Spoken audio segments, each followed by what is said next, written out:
राधे राधे। स्वागत है आप सभी का सुबोध इनफाइनाइट एजुकेशन में। आज हम पढ़ने वाले हैं बीएससी नर्सिंग फोर्थ सेमेस्टर का एमएस सेकंड की क्लास, जिसमें हमारे पास यूनिट है unit number 8, nursing management of patient with oncological condition. ठीक है, ऑन्कोलॉजिकल कंडीशन मतलब कि जो भी कैंसर वगैरह है उसके बारे में आज स्टडी करेंगे। दो क्लासेस में होगी ये, पार्ट 1 पार्ट 2 में। पार्ट 1 आज स्टार्ट करते हैं हम। देखिए, सबसे पहले आता है नियोप्लाज्म। ठीक है, आपके सिलेबस के अकॉर्डिंग देख रहे हैं हम। तो नियोप्लाज्म होता क्या? नियोप्लाज्म क्या है? Neoplasm it is defined as an abnormal new growth और formation of a tissue that serve no useful purpose and may harm the host cell, host organism. ठीक है, तो नियोप्लाज्म क्या होता है? नियोप्लाज्म में एक एबनॉर्मल ग्रोथ हो जाती है टिश्यूज की, या फॉर्मेशन हो जाता है। कोई भी टिश्यूज है उसकी ग्रोथ हो जाती है या फिर फॉर्मेशन हो जाता है, जिसका कोई भी भाई उसका अच्छा कोई यूज नहीं है, वो यूजफुल नहीं होता, अच्छा यूज नहीं है उसका, वो केवल हार्मफुल होता है। जिसके भी हुआ है ना, होस्ट ऑर्गेनिज्म के लिए हार्मफुल होता है। क्लासिफिकेशन इसको हमने बिनाइन नियोप्लाज्म और मैलिग्नेंट नियोप्लाज्म में क्लासिफाइड कर दिया। ठीक है, अब आपने सुना होगा ट्यूमर्स के बारे में। ट्यूमर सुना है? ट्यूमर भी आपके कोई बिनाइन ट्यूमर, मैलिग्नेंट ट्यूमर। फिर आता है बिनाइन ट्यूमर। बिनाइन ट्यूमर एक तरीके से हम इसको ज़्यादा सीरियसली नहीं मान सकते, क्योंकि अगर हम दोनों को कंपेयर करें, बिनाइन को और मेलिग्नेंट को अगर कंपेयर करें, तो दोनों में से सीरियस जो कंडीशन आती है वो होती है मेलिग्नेंट की। किसकी? मेलिग्नेंट की। ओके, बिनाइन ट्यूमर है ये इतना सीरियस नहीं होता। क्यों नहीं होता? क्योंकि ये भाई पहली बात तो नॉन कैंसरस होता है। क्या होता है? नॉन कैंसरस होता है। If the cells are not cancerous the tumour is benign. ठीक है, जब सेल्स नॉन कैंसरस हो, मतलब कि उससे कैंसर ना हो एक तरीके से, तो वो कौन सा ट्यूमर होता है? वो होता है benign tumour. It won't invade nearby the tissue और spread to other areas of the bodies metastasize. ठीक है, मतलब कि एक तरीके से देखें तो ये स्प्रेड नहीं होता, एक जगह से दूसरी जगह पे फैलता नहीं है। ठीक है, अब इसके कैरेक्टरिस्टिक्स देखें अपन, किसके? बिनाइन ट्यूमर के हम कैरेक्टरिस्टिक्स देखें तो कैरेक्टरिस्टिक्स क्या क्या हो सकते हैं? Cell tend not to spread, ये बात अभी कर ली हमने। ठीक है, फैलता नहीं है। मोस्ट ग्रोथ स्लोली, इसकी जो ग्रोथ होती है, ठीक है, जो ट्यूमर है, बिनाइन ट्यूमर है, इसकी ग्रोथ होती है वो स्लोली होती है। थर्ड आता है plus do not invade nearby tissue. Okay, do not metastasise to other parts of the body. Okay, मतलब कि एक जगह से दूसरी जगह में फैलता नहीं है।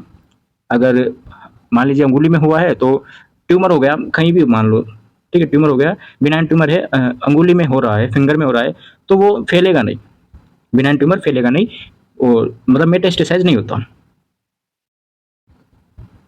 अंडर ए पैथोलॉजिस्ट माइक्रोस्कोप सेप chromosomes and DNA of cell appear normal. ठीक है, जो इसके हम देखते हैं ना, डीएनए वगैरह सब नॉर्मल दिखते हैं, जबकि मेलिग्नेंट में भी पढ़ेंगे उसमें नॉर्मल नहीं दिखते। डू नॉट सीक्रेट हॉर्मोन्स और अदर सब्सटेंस, कोई भी सब्सटेंस वगैरह सीक्रेट नहीं करता, रिलीज नहीं करता, हॉर्मोन्स वगैरह में not require treatment if not health threatening. ठीक है, इसकी ट्रीटमेंट की हमें कोई जरूरत नहीं होती अगर कोई हेल्थ इश्यूज ना हो।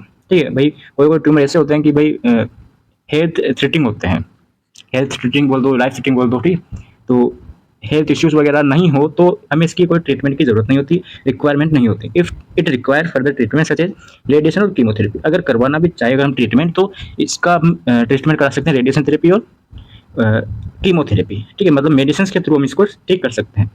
कीमोथेरेपी, रेडिएशन थेरेपी हम पढ़ेंगे। मेलिग्नेंट ट्यूमर, मेलिग्नेंट ट्यूमर क्या होता है? ये कैंसरस होता है, जबकि बिनाइन ट्यूमर का था कैंसरस नहीं था, नॉन कैंसरस था। The malignant means the tumour made of cancer cell and it invade nearby tissue. ठीक है, दूसरे पास के जो टिश्यू है उसमें भी फैल सकता है। Some cancer cells can move into the blood stream और lymph node where they can spread to other tissues within the body, this called metastasis। ठीक है, मतलब कि जो ट्यूमर है, कैंसर सेल है, जो ट्यूमर है, वो ब्लड के थ्रू या लिम्फ नोड के थ्रू एक जगह से दूसरी जगह जा सकते हैं, मूव कर सकते हैं, मूवमेंट कर सकते हैं। ठीक है, ब्लड के थ्रू और लिम्फ नोड के थ्रू एक जगह से दूसरी जगह में वो जा सकते हैं, मूव कर सकते हैं, मूवमेंट कर सकते हैं, फैल सकते हैं। इस जो ये टिश्यूज वगैरह, और वहाँ भी ये फैलकर ट्यूमर बना सकते हैं, डिजीज कर सकते हैं। ये होता है मेटास्टेसिस, इसे बोलते हैं इस को metastasis. Cancer can occur anywhere in the body, cancer है वो कहीं भी हो सकता है बॉडी में। कहाँ कहाँ हो सकता है? इंक्लूडिंग ब्रेस्ट कैंसर होता है, इंटेस्टाइन हो गया, लंग्स हो गया, reproductive organs, blood and skin, कहीं पर भी हो सकते हैं, कैंसर कहीं भी हो सकता है। अब कैरेक्टरिस्टिक्स की बात करें तो सेल कैन स्प्रेड, जबकि बिनाइन में क्या था? Can't spread, usually grow fairly rapidly जबकि वहाँ क्या था, स्लो था। वहाँ बिनाइन क्या था, स्लो था, जबकि जो रेपिड ये है मेलिग्नेंट ट्यूमर, ये रेपिडली है, फास्ट है, ठीक है, तेज है, उससे जल्दी फैलता है। कैन उससे जल्दी ग्रो करता है। Can spread by blood stream of lymphatic system और by sending fingers into the nearby tissues, ठीक है। ये क्या होता है, ब्लड ब्लड के थ्रू फैल सकता है, लिम्फेटिक सिस्टम के थ्रू फैल सकता है और फिंगर के थ्रू भी फैल सकता है। मान लीजिए जैसे कहीं भी हो रहा है, हमने उस वहाँ टच किया, ठीक है, ट्यूमर की जगह पे हमने टच किया, फिर हम दूसरी जगह टच करेंगे तो वो एक फैल सकता है, ऐसे भी ट्रांसमिट हो सकता है। may recur after removal sometimes in the area the original site, ठीक है।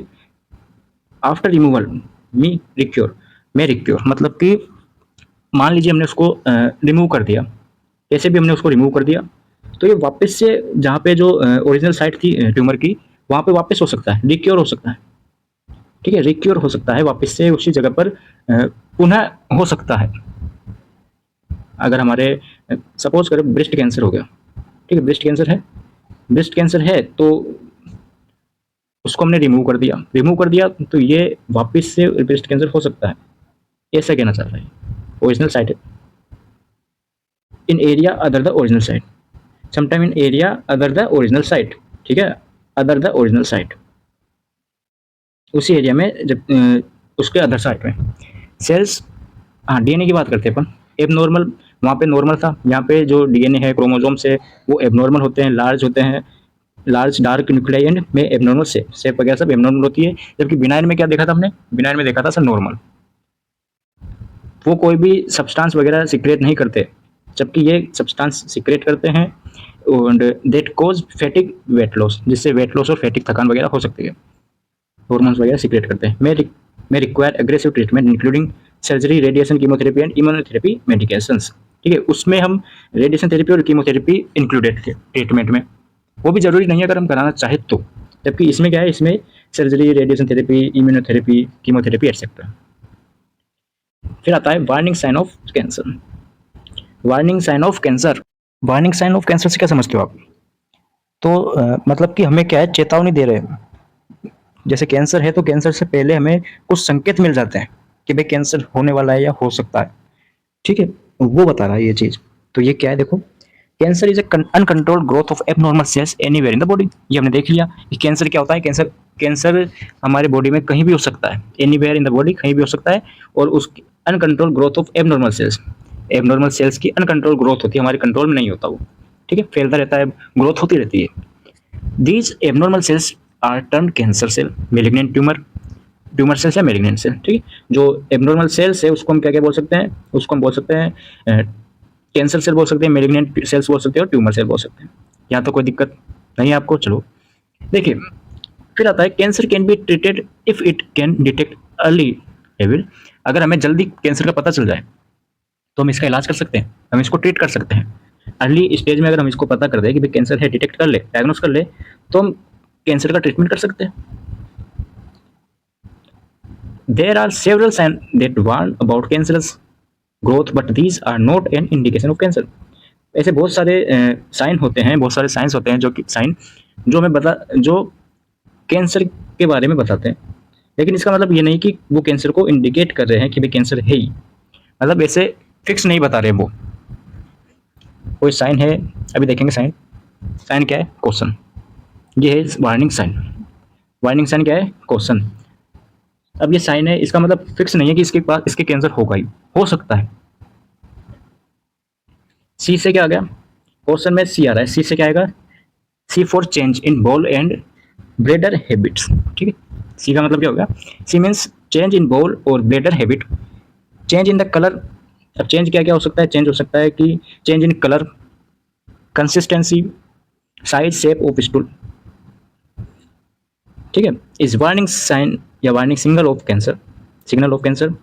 Continuous urinary problem such as difficulty in passing urine, blood in urine is a problem of the sign of cancer, ठीक है। ठीक है sir, यहाँ आपको कोई दिक्कत नहीं है। ये से बोल रहा है कि अगर क्या हो, स्टूल के कलर में, कंसिस्टेंसी में या साइज और शेप में कोई चेंजेस आ रहे हैं तो वार्निंग सिग्नल हो सकते हैं कैंसर के।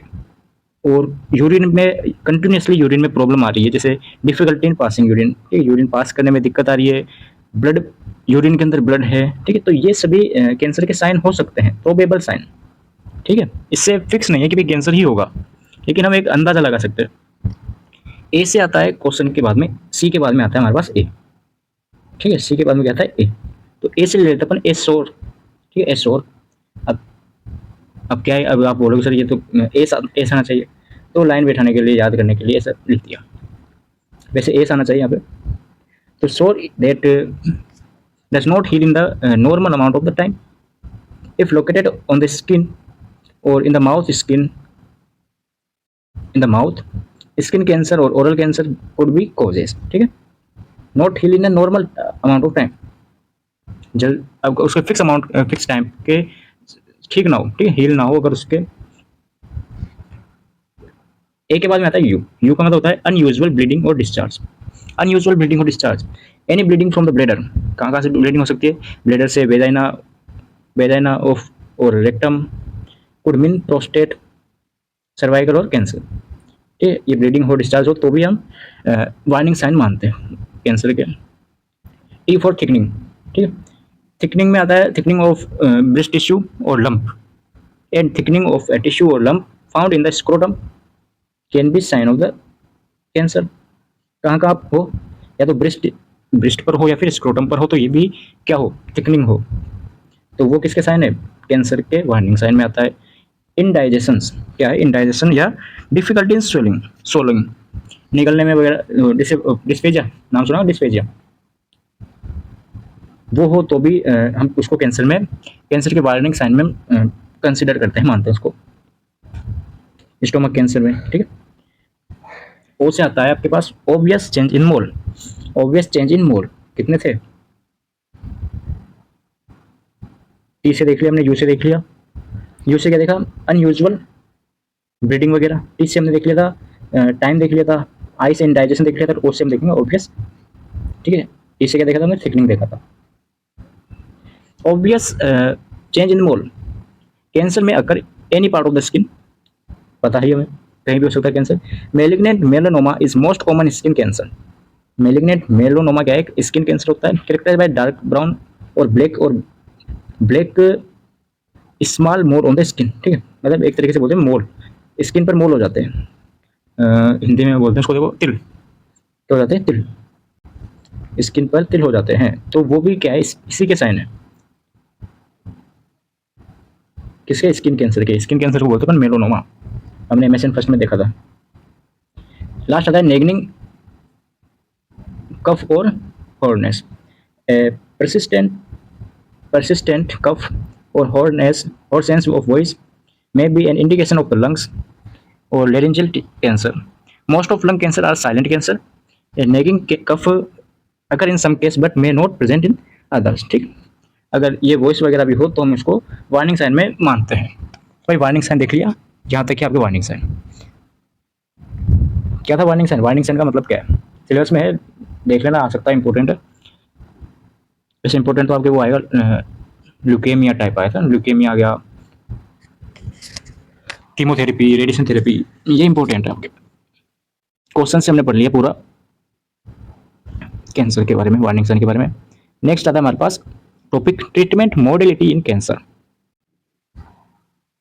इसका मतलब है कि हम ट्रीटमेंट कैसे करें, कैंसर का ट्रीटमेंट कैसे कैसे कर सकते हैं, ठीक है। सबसे पहले आता है पास सर्जरी, सर्जरी के थ्रू हम कैंसर का ट्रीटमेंट कर सकते हैं, कैसे, the cancer treatment modality included, first आता है surgery, surgery is a common treatment for many types of cancer, बहुत सारे ट्रीटमेंट को हम कैंसर से, सर्जरी से ट्रीट कर सकते हैं। During the operation the surgeon take out the mass of cancer cell and some of the nearby tissues, ठीक है, भाई सर्जन क्या करते हैं ऑपरेशन के टाइम पर, ऑपरेशन थिएटर में लेके गए, ओटी में लेके गए, ओटी में लेने के बाद में हमें जहाँ पर कैंसर है, जो भी कैंसर सेल है, ट्यूमर है, उसको निकाल लेंगे, और उसके पास वाले को जो भी अफेक्टेड है, नियर बाय टिश्यूज है, उसको भी हम रिमूव कर देंगे ऑपरेशन के थ्रू, take out the mass of cancer cell, ठीक है, ये होती है सर्जरी। नेक्स्ट आती है कीमोथेरेपी, कीमोथेरेपी को हम पूरा डीपली पढ़ेंगे, लेकिन एक बार हम छोटा सा देख लेते हैं इसके बारे में, आगे नेक्स्ट पार्ट में पूरा पढ़ेंगे इसको डीपली, क्योंकि इंपॉर्टेंट है आपके। Chemotherapy refers to a drugs use to kill cancer cell. Chemotherapy में हम क्या करते हैं, किल कर देते हैं, किसके थ्रू, ड्रग्स के थ्रू। कैंसर सेल को हम ड्रग्स के थ्रू किल कर देते हैं, ड्रग्स लेते हैं मतलब हम। अब वो ड्रग्स कैसे ले सकते हैं, ड्रग्स अपन आईवी भी ले सकते हैं, ओरली भी ले सकते हैं, ठीक है। वो हम कीमोथेरेपी पढ़ेंगे जब देखेंगे पूरा deeply. Different type of cancer, different type of drugs may be given together at the same time और वन आफ्टर द अदर, ठीक है। जो बहुत सारी ड्रग्स होती है, अलग अलग ड्रग्स होती है, वो या तो एक साथ दे लो पूरी, या तो हम एक साथ दे सकते हैं, या फिर सेपरेटली दे सकते हैं, एक के बाद एक ऐसे देख सकते हैं, ठीक है। फिर आता है टारगेट थेरेपी। क्या आता है, टारगेटेड थेरेपी।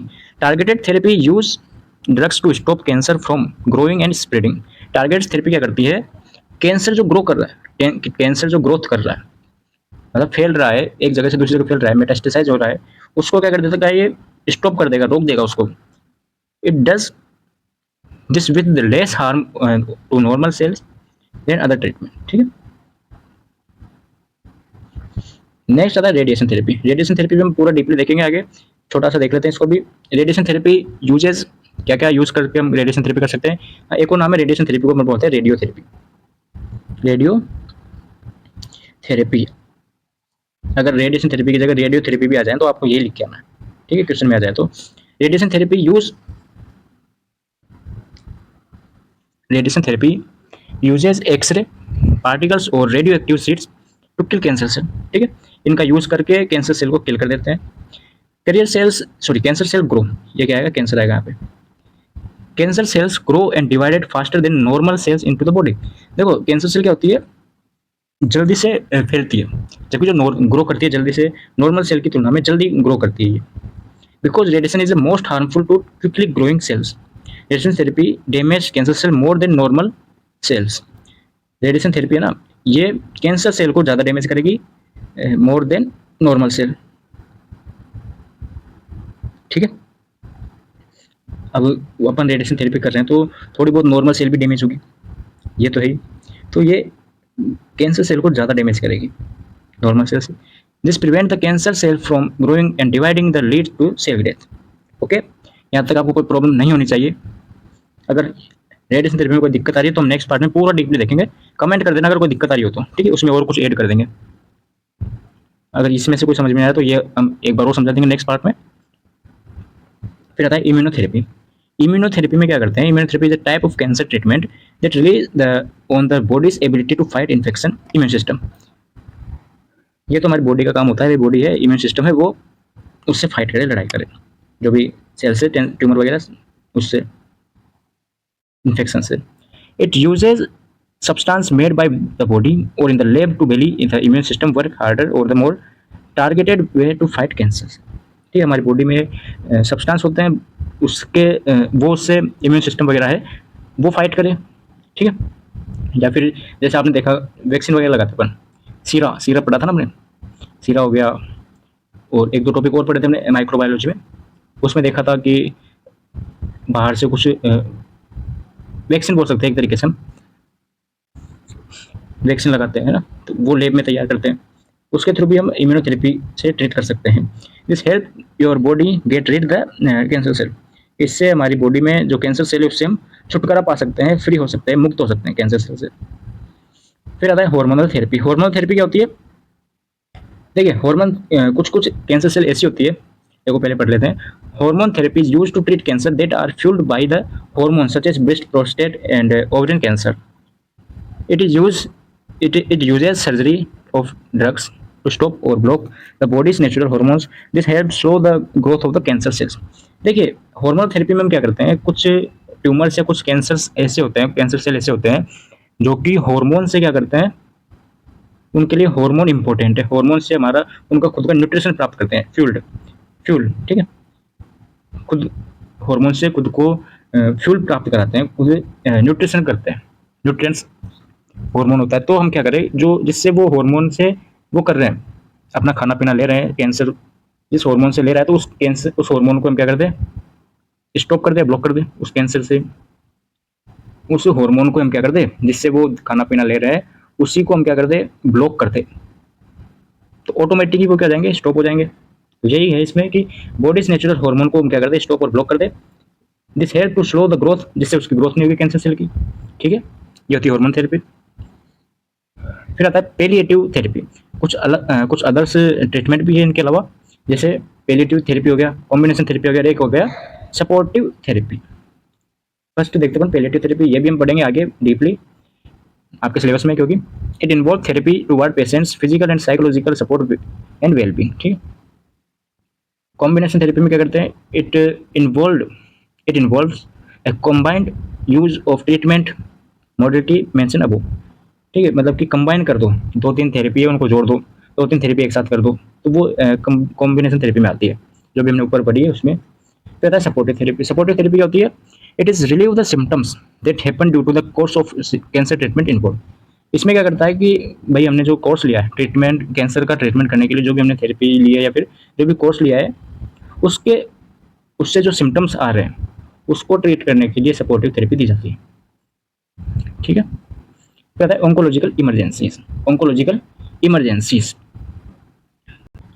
ऑन्कोलॉजिकल इमरजेंसी क्या होती है, oncological emergency are a group of condition that occur as direct और इनडायरेक्ट रिजल्ट ऑफ कैंसर और its treatment that are potential life threatening.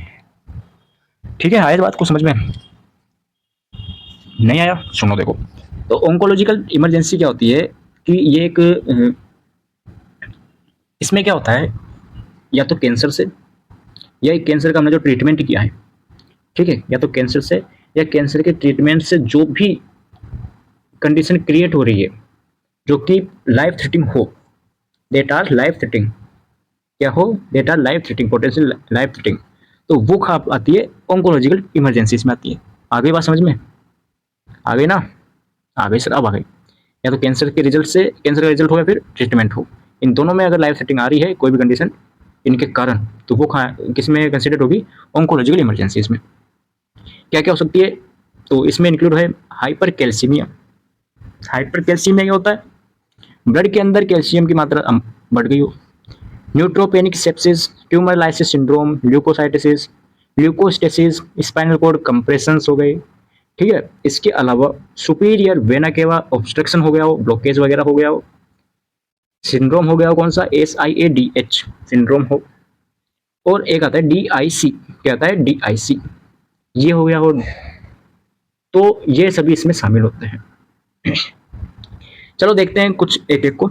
DIC क्या होता है, DIC represent an inappropriate and exaggerated over stimulation of the normal coagulations. ठीक है sir, मतलब कि coagulate हो जाए, नॉर्मल जो कोगुलेशन की प्रोसेस होती है ना, नॉर्मल से ओवर हो जाए, ओवर स्टिमुलेट हो जाए कोगुलेशंस। क्यों? अगर ये ज्यादा होगा कोगुलेशन, प्रोटीन ज्यादा बनेगी तो थ्रोम्बस हो सकता है, थ्रोम्बस बन सकता है ना भाई। तो या तो क्या हो, इनएप्रोप्रिएट हो, या तो कम हो या फिर ओवर हो, ये बात है। तो अगर कोगुलेशन की प्रोसेस कम हो रही है, क्लोटिंग क्या है कम है, तो हेमरेज हो सकता है, ब्लीडिंग हो सकती है, और अगर ओवर है, ज्यादा है, तो थ्रोम्बस बन सकता है। ठीक है, तो बोथ थ्रोम्बोसिस एंड हेमरेज में occur stimulation making it difficult to manage. ठीक है सर, आगे समझ में कि हम पढ़ रहे हैं ऑन्कोलॉजिकल इमरजेंसी। ऑन्कोलॉजिकल इमरजेंसी मतलब है या तो जैसे किसी के कैंसर हो गया, तो कैंसर से क्या क्या कॉम्प्लिकेशन, हाँ हम बोल सकते हैं कॉम्प्लिकेशंस, कैंसर से क्या कॉम्प्लिकेशन हो सकते हैं, या फिर कैंसर का हमने जो ट्रीटमेंट किया है उससे क्या कॉम्प्लिकेशंस हो सकते हैं, क्योंकि रेडिएशन थेरेपी वगैरह करेंगे, रेडिएशन थेरेपी हो गया, और भी बहुत सारी जो थेरेपीज होती है उनके साइड इफेक्ट्स तो होते ही है। ठीक है, तो उनसे क्या कॉम्प्लिकेशंस हो सकते हैं, वो आती है ऑन्कोलॉजिकल इमरजेंसीज में। तो कौन कौन सी आ सकती है इमरजेंसीज, ऑन्कोलॉजिकल इमरजेंसी, तो वो ये हो गई, इनको हमने शामिल कर लिया। ठीक है, इनमें हमने सबसे पहले पढ़ा DIC। DIC क्या होता है, या तो हमारी जो बॉडी है, ब्लड है, ब्लड में जो क्लोट होता है, क्लोट या तो ज़्यादा होने लग जाए या फिर कम होने लग जाए। अगर क्लोटिंग ज़्यादा हो रही है तो थ्रोम्बस बनेगा, ब्लड क्लोट बनेगा, थ्रोम्बस बनेगा, और अगर कम हो रही है तो हेमरेज हो जाएगा, ब्लीडिंग हो जाएगी। ठीक है, फिर आता है कार्डियक टेम्पोनेड। तो इसमें क्या होता है, ये लाइफ थ्रेटनिंग ऑन्कोलॉजिकल इमरजेंसीज होती है।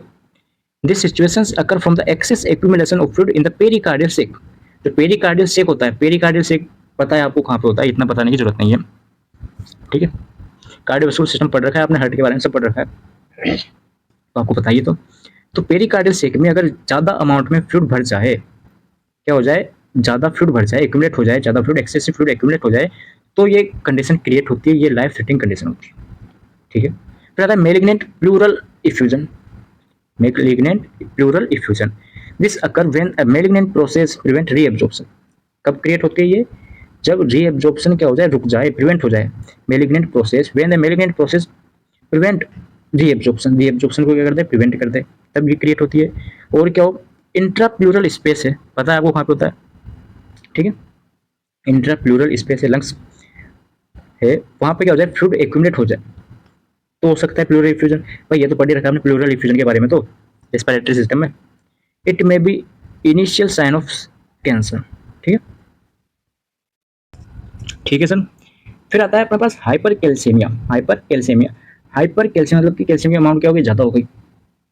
The most common metabolic complication of the malignancy, approximately 10 to 40% of patient with cancer experience this problem as a late complication of cancer, ठीक है, ज़्यादातर 10 से 40% जो भी कैंसर के पेशेंट है वो इससे पीड़ित है, ठीक है, लेट एक्सपीरियंसेस है। तथा सेप्सिस, सेप्सिस क्या होता है, sepsis is responsible for approximately 50 to 75% of cancer death, ठीक है, 50 से 75% कैंसर डेथ से रिस्पॉन्सिबल है कौन, सेप्सिस। सेप्सिस के कारण इतने परसेंट कैंसर की डेथ, कैंसर पेशेंट की डेथ हो चुकी है, ठीक है, समझ में आ गया। अब ये तुम देखेंगे पार्ट 2 में, ल्यूकेमिया वगैरह, ल्यूकेमिया कीमोथेरेपी वगैरह। एक टॉपिक और देख लेते हैं हम इसी के साथ में, ताकि जो पार्ट 2 है उसमें ज़्यादा बड़ा ना हो। आपके सिलेबस में लास्ट लास्ट में दे रखा है हॉस्पाइस या हॉस्पिस केयर, ठीक है, ये और देख लेते हैं। ये क्या होता है, consider to be a model for quality compassionate care for people facing a life limiting illness or injury. Hospice care involve a team oriented approach to expert medical care, pain management, and emotional and spiritual support expressly tailored to the patient's need and wishes, ठीक है। देखिए अगर हम इसको normal देखें, normal language में, तो जो पेशेंट है, पेशेंट की जो भी नीड है, जो भी विशेष है, उसको फुलफिल करने के लिए, उसको सपोर्ट देने के लिए, इमोशनल सपोर्ट, जो भी सपोर्ट होता है, फिजिकल, इमोशनल, साइकोलॉजिकल सपोर्ट देने के लिए एक टीम बनाई जाती है, एक वेल टीम ओरिएंटेड होती है, जो कि केयर देती है, उस केयर को अपन बोलते हैं हॉस्पाइस केयर, ठीक है।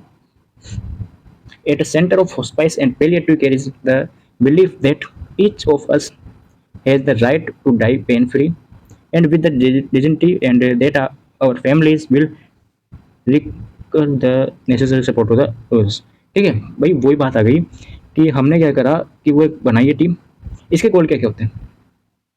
देखो जो अभी आपने पढ़ा ये वाली चीज़ जैसे कि मान लीजिए कोई पेशेंट मरने वाला है, डेथ में है, तो मर तो रहा है लेकिन उसको ज़्यादा पेन वगैरह ना हो, ठीक है, राइट टू पेन फ्री मरे, ठीक है, ज़्यादा उसको तकलीफ ना हो। टर्मिनल इल में देखा था हमने फंडामेंटल में, ठीक। ये पैलिएटिव केयर होती है, हॉस्पाइस केयर, पैलिएटिव केयर वगैरह, इसके गोल क्या क्या होते हैं हॉस्पाइस केयर के। इसके हॉस्पाइस केयर के गोल होते हैं कि टू प्रोवाइड कंफर्ट, पेशेंट को कंफर्ट प्रोवाइड करें, to relieve physical, emotional, spiritual suffering, जो भी इनसे पीड़ित है फिजिकल, इमोशनल, स्पिरिचुअल से, उसको रिड्यूस करें, हेल्प करें उसकी, to promote dignity terminal ill persons. Terminal ill का मतलब होता है कि जो एंड ऑफ लाइफ, जो भी व्यक्ति है उसकी एंड हो चुका है लाइफ का, ठीक है, लास्ट स्टेज होती है ना, उसमें उस कंडीशन में उसको ज़्यादा परेशानी ना हो, ठीक है, ये होता है इसके गोल हो गए। गोल के बाद में आता है लेवल ऑफ हॉस्पाइस केयर, इसकी लेवल है रूटीन होम केयर, ठीक है। हॉस्पाइस केयर की अलग अलग लेवल होती है, जैसे फर्स्ट आ गई routine home care, it is most common level of care provided, the team members supply a variety of services during routine home care. भाई नाम से पता है रूटीन होम केयर, मतलब होम पर ही क्या करें, रूटीन केयर देते रहे। नॉर्मल देखें तो टीम मेंबर सप्लाई, जो भी इसके टीम मेंबर है ना हॉस्पाइस केयर के, वो उसको ड्यूरिंग रूटीन केयर प्रोवाइड करते रहे। जो टीम मेंबर थे, टीम मेंबर हमने देखा भी भाई कौन कौन से टीम मेंबर होते हैं, पहले देख लिया हमने। फिर था continuous care, it is for patient who experience severe symptoms and need extra support at home. घर पर ही उसको क्या है, ज़्यादा उसकी ज़रूरत पड़ेगी सपोर्ट की, घर पर उसको क्या है एक्स्ट्रा सपोर्ट की ज़रूरत पड़े, need extra support at home. एक पेशेंट ऐसा हो जो कि ज़्यादा सीवियर सिम्टम्स हो उसके, और उसको क्या है एक्स्ट्रा सपोर्ट की ज़रूरत पड़े, यूजुअली 8 आवर्स पर डे, वो हमने उसको कंटिन्यूस केयर में आता है वो। फिर आता है general in patient care, it is intended for patient who experience severe symptom which require daily intervention, ठीक, जिसे डेली भाई यहाँ तो हमने देखा कंटिन्यूसली इतने टाइम में उसको नीड हो, ये डेली के लिए है, ठीक है। फिर आता है रेस्पाइट केयर।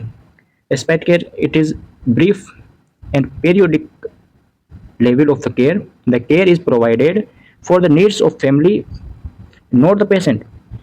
ये पेशेंट के लिए नहीं होती, ये उसकी जो फैमिली के लिए होती है। Needs of the family not the patient. ठीक है भैया, एक बार आप पढ़ो, ये एक बार पढ़ना खुद के मन से, इजी है, इसमें कुछ ऐसा है नहीं।